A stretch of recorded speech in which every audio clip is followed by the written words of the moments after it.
Hey guys, Dr. Josh Axe here along with Dr. Billy DeMoss. Dr. Billy, hey, thanks for joining me here today. Thanks for having me. And I brought in Dr. Billy from California. He is an expert when it comes to CBD and cannabis. So we're going to talk about the incredible benefits around CBD specifically found in cannabis. Now, Dr. Billy, there's a lot of research now coming out, and a lot of the scientific community and doctors, medical doctors and chiropractors are coming out and saying, we actually now believe that cannabis and CBD have tremendous health benefits. Right. And I know you've even taught, seminars about this, out in California. Talk about, CBD. What are some of the overall general benefits? And then we're going to touch on these 8 different characteristics. But what are some of those things that make CBD so beneficial? And why, for so many years, has it been actually villainized?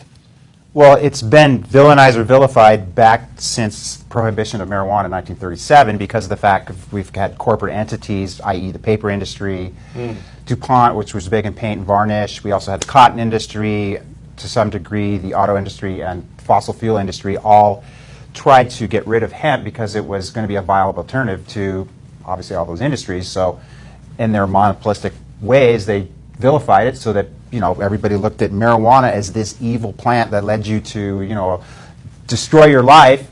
In reality, it's got so many benefits as far as it's better than papers. I mean, the Declaration of Independence was written on hemp paper. Wow. I try to tell people, dude, it's a plant. Why are we vilifying a plant that God put on the planet that we've used for, we've used it for eons in healing and health, and it's even been used as sacraments in specific religions, and it was just because of a few people with their corporate demands and monopolistic ways wanted to eradicate the use of this plant.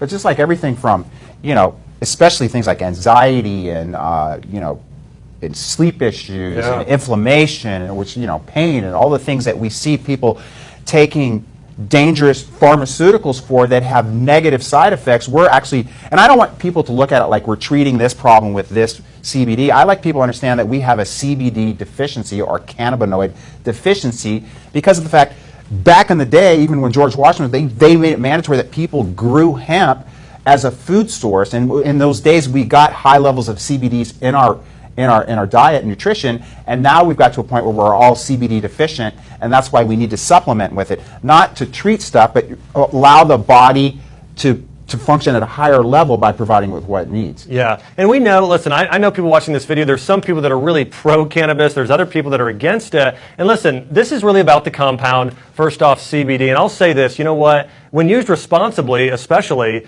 plants can be used as medicine. I mean, my entire message is food is medicine, and I really believe there are great clinical studies. In fact, everything we have up on this board, in fact, I had about 3 or 4 others I didn't even put up here, they have medical evidence from clinical journals showing that these have medicinal benefits that are above and beyond and without the side effects used by pharmaceuticals today. And it's funny, the pharmaceutical company is probably the #1 company today trying to keep this out of people's hands to a degree, or they're putting laws around it and things like that. So you know what they're doing too is they're also taking the extracted cannabidiol out of the plant and they're trying to synthesize it. Yes. But what they're forgetting and what they don't understand is there's 480 different constituents in the plant. Not only the cannabinoids, but there's terpenes, which are essential oils. There's bioflavonoids. There's all these other chemicals that create a synergy, which they call the entourage effect, that you can't segregate. It's just like trying to take a molecule out of a plant, like a carrot, and say this is going to cure it. Everything in the carrot contributes to the overall synergy and the biological effects and physiologic effects. But let's jump in. So one of the biggest issues is pain. I know you've worked with thousands, and how long have you been practicing? 32 years. 32 years you've been practicing, working with patients.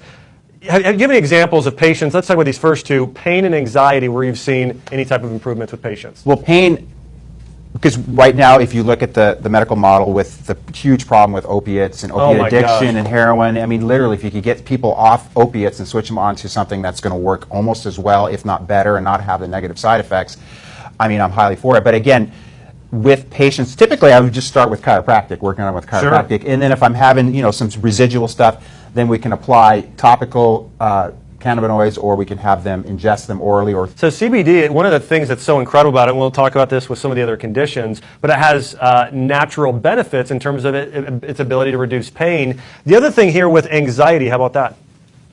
I'm going to be the first one to say that because you and I both lead, like, we're Type A personality, Type A work squared. hard. I mean, So my brain would never shut up. So that's the main reason I take it, and it not only helps me with my anxiety, but it helps me with sleep. So, I mean, and I've given it to a lot of people that have sleep issues, and we have great results.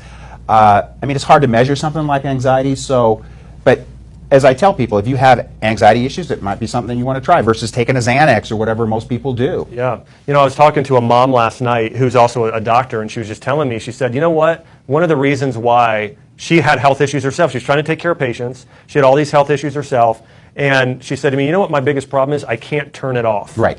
That's my I can't problem turn it too. off. Right.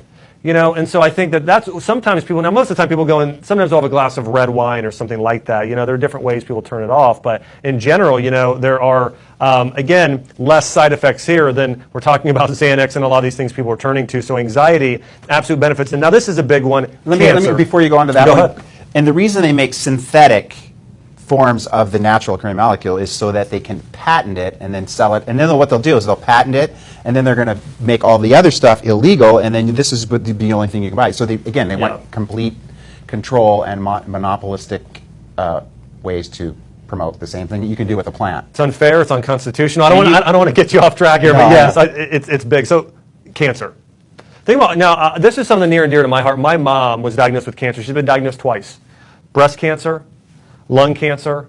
First time she went through conventional treatments, chemotherapy. I mean, I still remember Billy going and seeing my mom's hair fall out. I remember her throwing up in a bucket and just how sick and in chronic pain she was going through all those treatments. And the second time, my mom, you know, even though she was diagnosed as being cancer-free and healthy, she still was sick, diagnosed again. And the next time we used plant-based medicine. We used all natural means, juicing vegetables, bone broth, probiotics, antioxidants to get her healthy. And I think about all the people out there today that are being poisoned, and they don't know that food is medicine, herbs are medicine. This is a big one. Yeah, I mean, the reality is, I try to teach people that we live in an infinite universe that God created, and there's not just one way to heal cancer. It's not just chemo, it's not radiation. And I would rather go a more natural route than using, I mean, look at what cancer does. It kills you, literally, to try to kill a cancer. So let's work with the body and its own innate potential to heal itself by, you know, like you said, go keto, go, you know, do hyperbaric oxygen, get chiropractic care, do green juices, get plenty of sleep, be happy. I mean, and then also use something like cannabis or CBDs, which is going to affect the endocannabinoid system, which we just recently discovered in 1992. I mean, if you talk to most doctors, they probably don't even know about that system. Tell us about that system. I mean, it's a system that really, if it's balanced, it promotes homeostasis in the body. It puts the body into a more healing, almost in a sense, almost in a parasympathetic state where you're going to be able to rebuild itself and create abundant health. And the thing we know about cancer is the CBDs also have this potential through cell apoptosis to kill cancer cells and not kill the healthy cells. Wow. So, I mean, to me, I would rather people take it as a preventative. Sure. With everything. Just supply your body with what it's deficient in so that it lives at a higher level so you never get anxiety or you never have problems with cognitive decay or I mean, this is another amazing one. And again, you take these small children, whether they're 3 or 4 years old, that they've been on conventional medicine, and their parents see that they're not improving, and then they go and try something as simple as really super high in CBD, super low in THC, and these kids just get off all medications. They have no more seizures or decrease significantly. Yeah, you know, one of the things you said is so important is this parasympathetic-sympathetic balance. I mean, most of us live in that fight or flight state. We're stressed all the time. We're in traffic jams. It's like emergency after emergency. And we need to get in more of that parasympathetic state. You said the sympathetic is that protective state. It's not the healing state. The healing state, parasympathetic, when that is turned on, it's your secretions, it's your digestive juices, it's better digestion, it's better overall function of all of your internal organs for the most part. Dr. Billy just mentioned Caesars here. Now let's talk about so there's a great clinical research now with cognitive function. And Alzheimer's, which will be huge if it's not already huge. And I think the other end of the perspective or paradigm would be autism. Yeah. So, I mean, the thing is, if we can decrease brain inflammation and prevent a lot of these issues from happening. My mom's currently on it. She's 82. She's never taken any prescription meds, and I'm excited to say that. But she's starting to, repeat some things, so I'm getting her on that as a preventative. Awesome. Good stuff. And that's another reason I take it. I don't want to be one of the 1 in 2 people that's either going to be pre-Alzheimer's or Alzheimer's in the next decade. Yeah. Food is medicine. It needs to be preventative, as we're talking about. Now, here's a couple last ones here. Diabetes, and there's some great clinical studies on this. And part of the reason is, part of the reason CBD is so powerful at reducing pain and supporting all of these conditions is because of its anti-inflammatory properties. We know most diseases today are inflammatory in nature. Listen, anything with an itis at the end in Latin, that's inflammation. Arthritis, inflammation of your joints. Ulcerative colitis, inflammation of your colon. Heart disease, that's not caused by high cholesterol. The cholesterol is laying down because there's inflammation in your arteries. You've got to reduce inflammation. So in this clinical study recently released, they found that supplementing with CBD as well helped diabetes patients and patients with heart disease balance out their blood sugar levels. That was a study done on animals. And another thing here with leaky gut, I get lots of questions. I have a whole program on leaky gut. And we know leaky gut is really at the root cause of conditions like autism, like autoimmune disease, Hashimoto's thyroiditis, and a number of problems.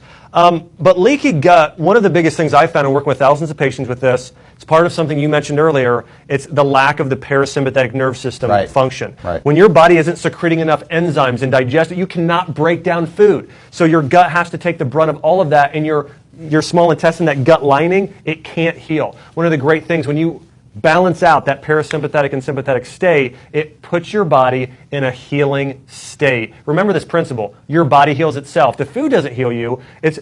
Foods, herbs, they support your body in doing what it was designed to do. One of the issues with medications, you and I know this, it actually forces your body to do something it doesn't want to do. Right.